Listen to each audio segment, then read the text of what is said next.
Assalamualaikum warahmatullahi wabarakatuh. Hello everyone.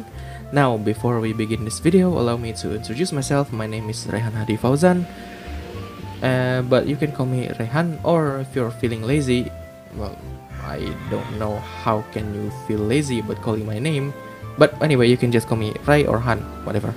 So I was actually born in Bandung at May 11th, 2003, but before I know what language was, I was raised to Belitung, where I lived until now. So yeah, that's that. If you really want to know what Belitung was, go check part 4 if I wasn't wrong. Yeah, part 4 this video. Yeah. So about my educational background, let's start from the elementary school. So I am from SD Negeri 3 Kelapa Kampit, and I am almost always ranked first on each semester. I only got ranked second on one semester only. So yeah, alhamdulillah. After that, let's move on to my junior high school years. I was from SMP Negeri 1 Kelapa Kampit, and back then I only ranked first on the first 2 semesters. The rest of that is, well, my best result is only second if I wasn't wrong. And finally, my high school years, I am from SMA Negeri 1 Kelapa Kampit. I took the science class, and yeah, still the same. My best rank is second, but well, I think rank doesn't really matter now. I guess, I don't know. And then, well, here I am. After graduating from my high school, I went to Bandung State Polytechnics, majoring in informatics engineering. Now, being a student that majors in informatics engineering, I actually want to be a video game developer because, well, I play games a lot. So I like playing games, that's first. But secondly, to me, video games are a great way to experience fantasy with us having to actually interact with them, as in, you know, moving the characters and whatnot. So yeah, those kind of things interest me, and that is why I want to be a video game developer. Well, however, if my goal of being a video game developer actually gone south, if you know what I mean, maybe my backup plan is I am going to be a musician. Because, well, yeah, I like video games, I like playing music as well, so yeah, at least I have a backup plan if that actually works out. So, as I mentioned before, my hobbies are playing video games, playing music, and yes, I know I did not mention this before, but I also like to watch Formula 1.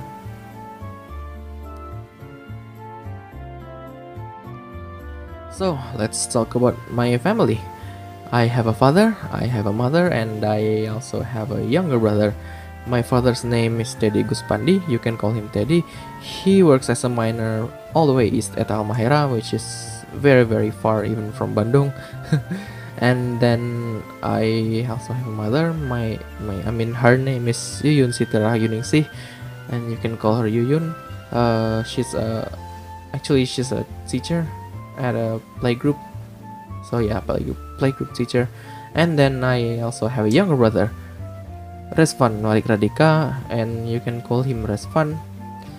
He's currently sitting at the 4th grade. And I think that is all for the introduction part. Let's move on to the next topic, shall we?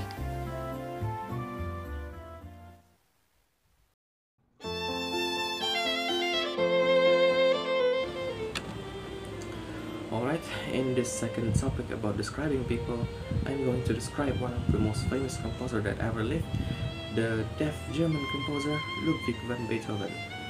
Now, about Ludwig van Beethoven, according to the book titled Life of Beethoven by Anton Schindler that I just read, Ludwig van Beethoven was born on the 17th of December 1770 at the town of Bonn, Germany. His father, Johann van Beethoven, was a tenor singer in the Electoral Chapel. He died in 1792. His mother, Maria Magdalena, whose maiden name was Cavendish, was a native to Koblenz. However, she died in 1787. Now, about the physical description of Beethoven. So even though nowadays we can only look at Beethoven as his paintings, people on the past that actually met him, some of them actually write about his experience, so that's how we could know about his physical appearance until now. So Beethoven was actually short but broad framed, and until his early 30s he was actually a slim person. And he also had penetrating brown eyes beneath a broad forehead, and he has a very thick eyebrows. His ruddy complexion bears the scars of childhood smallpox, and his mouth is shapely. Also, his chin has a cleft. Now, as we already know, Beethoven is a musical genius. Well, was a musical genius. He's dead now. But yeah, his works are that great that we here in the 21st century are still appreciating his works, even though it's already several hundred years old now at this point. And then also many people consider him to be the pioneer of Romantic Revolution. So he actually started this Romantic Revolution. Now Romantic Revolution itself is, in classical music terms, is a transition between the classical era, classical period, to the Romantic period, which started by several of Beethoven's works. However, despite all that, Beethoven was actually frank to the point of rudeness when he was his younger self. He was also quite clumsy, and during his final years he's actually an alcoholic, which, well, ironically is the very thing that led him to his death in 26th of March 1827. Now, Beethoven interests me because I personally like music myself. That is firstly, but secondly, because Beethoven's will to never give up even though he was deaf. Yeah, that's what interests me. So even though he was deaf, he's still actually making music, and good ones too. So yeah, that is why I'm interested in him. And that is the end of this second topic here. Yeah, let's move on to the next one.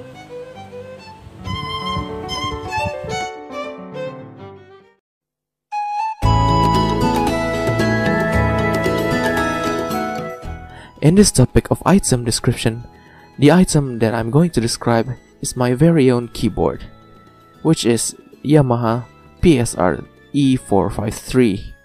Now, this keyboard is special to me because it is actually a birthday present given to me by my father when I was 14 years old.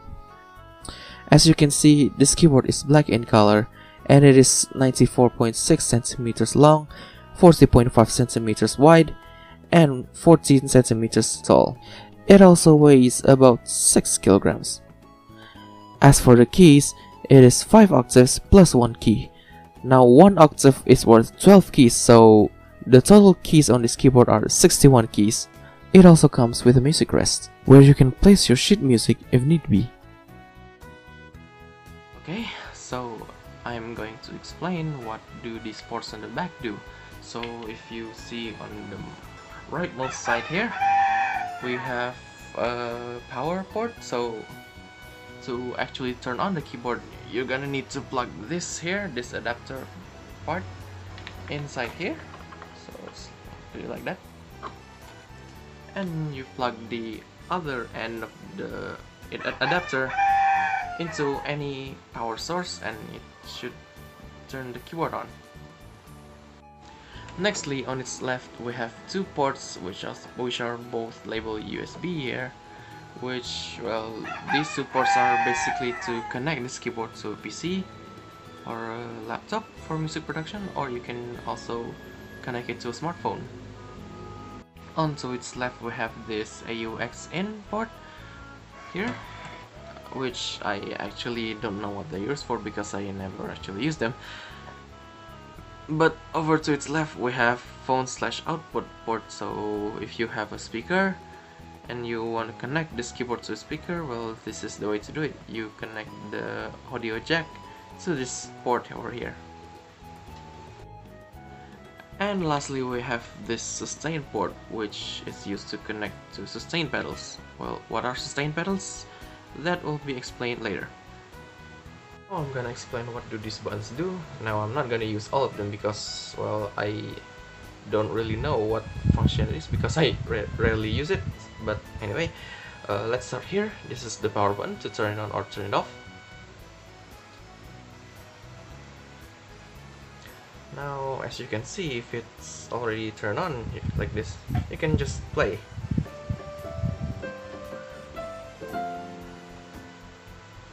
But if you feel that's too loud or not loud enough, you can just adjust the volume with the volume button here. So like this should be louder than before.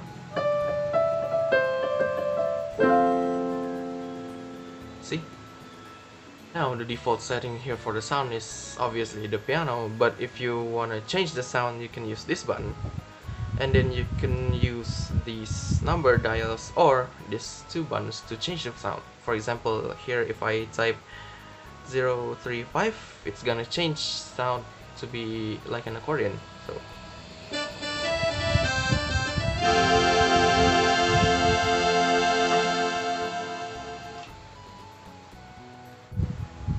now another way of playing this keyboard is with some sort of accompaniment, which is done by pressing this button here, like that, and then pressing this button here. So if you can hear drums, that is the accompaniment. But if you feel that it's not fast enough or too fast, you can always just set it here, you can see it, and use these to change the tempo.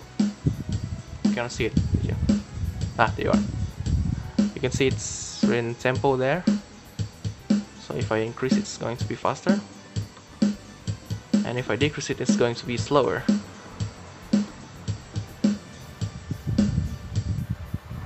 Another way to use this keyboard is by asking you to play songs. So you can press it here, and you can use this as well to adjust what song you want to play.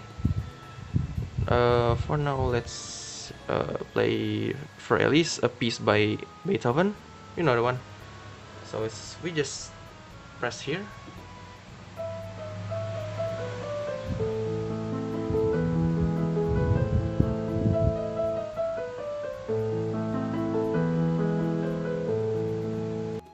Now, if you want to record your own song, there's actually a way to do this here by using this record button here. So you can just press it. You cannot see it here, but yeah, once you press it, wait for like 2 seconds, and if you're ready, you can just press here, or you can just play any key on the keyboard. And if you want to cancel recording, you can just press here again. Now, before making this video, I actually recorded several songs, and the songs will be stored on the song, this one here, under the names user 1, user 2, user 3, and so on until user 10. So here's one of the example. You can, yeah, as before, you can play the song by pressing here.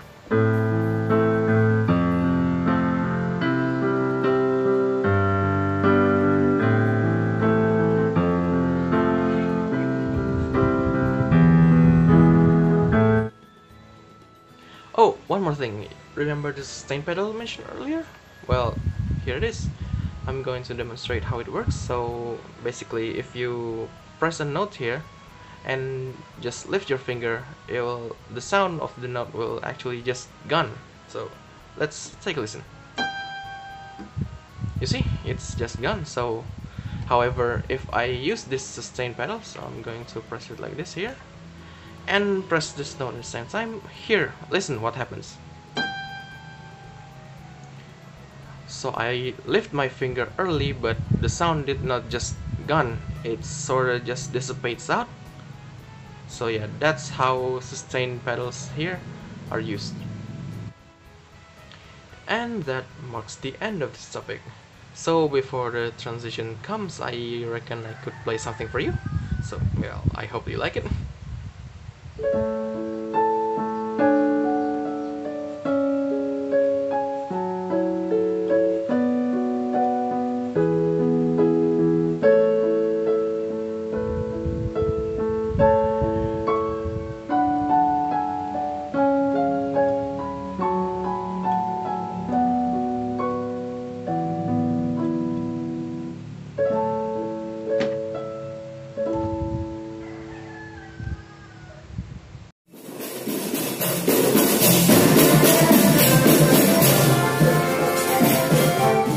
And now, as mentioned before in the first part, on this part, I'm gonna explain about the land where I was raised, which is Belitung Island.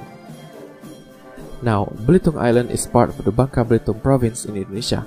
Keep in mind, however, that even though Bangka and Belitung Islands are in the one province, they are not the same. Bangka is the bigger island on the western side of the province, while Belitung is the smaller one on the east. Or else, let's just imagine it like this. Let's imagine Bangka and Belitung as seahorse chariots, with Bangka as the seahorse and Belitung as the chariot. Yeah, I know it's kinda weird, but that's how I imagine it. Anyway, Belitung Island borders with Gaspar Strait to the west, South China Sea to the north, Karimata Strait to the east, and Java Sea to the south. Belitung Island is divided into two regencies, which are Belitung and East Belitung. Belitung Island is famous for its beaches. On the Belitung Regency, for example, it has many beaches, like the famous Tanjung Tinggi, which is the set location for the movie Laskar Pelangi, Tanjung Kelayang, and Tanjung Pendam, to name a few. While on the East Belitung side, they have Burung Mandi, Serdang, and Nyur Malambayu. All of them are equally beautiful. Not only that, but Belitung also has many offshore islands or islets, which are located mainly on the Belitung Regency, such as Batu Berlayar Island, Pasir Island, which is an island that is entirely made of, well, sand, and Lekuas Island, which is one of the famous one that houses a 129-year-old lighthouse and also a good snorkeling site. Or if you're one of those people who always feel adventurous, you can try climbing Mount Tajam, which is the highest point of this island, located smack dab in the middle of the island. The view up there is so nice, pretty much you feel like you overlook the entire island. Not only that, there's also a waterfall source nearby, so if you're feeling tired or you just want to take a swim, feel free to visit it. Or you're more into iconic places inland? Well, don't worry, this island's got you covered.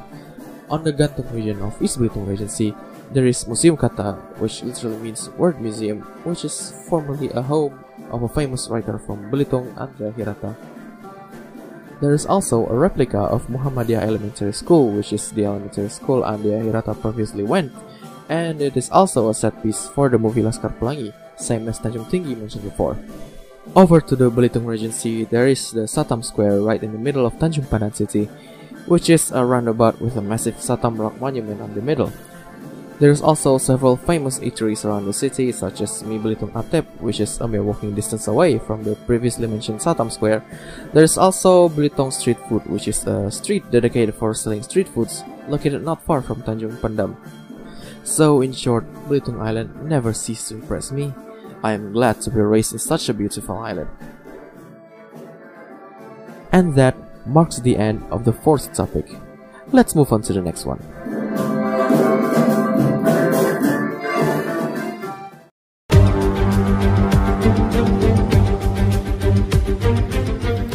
So, as mentioned earlier on the first topic, one of my hobbies is actually watching Formula 1. And if there's any place that I would like to visit as a Formula 1 fan, it's going to be this legendary circuit that I'm going to describe, Circuit de Spa-Francorchamps. So yeah, I'm going to pronounce several French words here according the way it should be, so if I actually butchered the pronunciations, I apologize in advance. So, Circuit de Spa-Francorchamps, or frequently referred to as simply Spa, is a motor racing circuit located in Stavelot, Belgium, specifically southeast from the town of Francorchamps. The length is slightly above 7 kilometers, well, specifically 7.004 kilometers long. This circuit is the current venue of the Formula 1 Belgian Grand Prix, hosting its first Grand Prix in 1925 and has held a Grand Prix every year since 1985, except for 2003 and 2006. Not only that, Spa also hosts other racing series, such as the 24 Hours of Spa, the World Endurance Championship 6 Hours of Spa-Francorchamps, and the TCR Spa 500. Now, Spa is not always 7 kilometers in length, it is actually originally 14.1 kilometers long. However, in 1979 it is shortened to 6.95 kilometers due to safety concerns. After that, it undergoes several changes until the current 7 kilometer layout. Now, this circuit bears its legendary title thanks to one or maybe two of its corners, specifically the iconic Eau Rouge and Radion section. Now, Eau Rouge in French means red water, because underneath that section of the track there is a small river running, and the river's water color is red due to presence of iron oxide deposits. This section of the circuit is iconic because it's dangerous. Imagine going uphill while turning and having no way to see what's on the other side. Not to mention that other side doesn't really have much safe zone in it. So in order to proceed through those two corners, Eau Rouge and Radion, you really need to give it your all. But not only those two corners are challenging, the entire circuit itself is quite challenging, mainly because of the unpredictable weather on the circuit. For example, during the Fridays the weather is nice, so it's either sunny or cloudy, but then 2 days later thunderstorm arrived. Or even worse, it could be very sunny on one time, only to be drizzled by rain in the next couple minutes.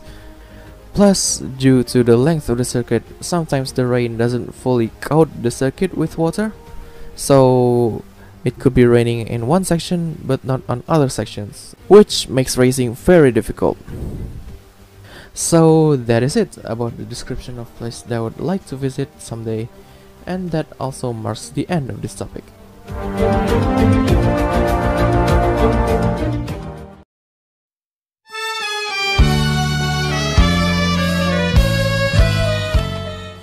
And with that topic finished, it marks the end of this video, so I would like to thank you all for watching, and see you in the next video if I actually make another one of this. So yeah, farewell. Assalamualaikum warahmatullahi wabarakatuh.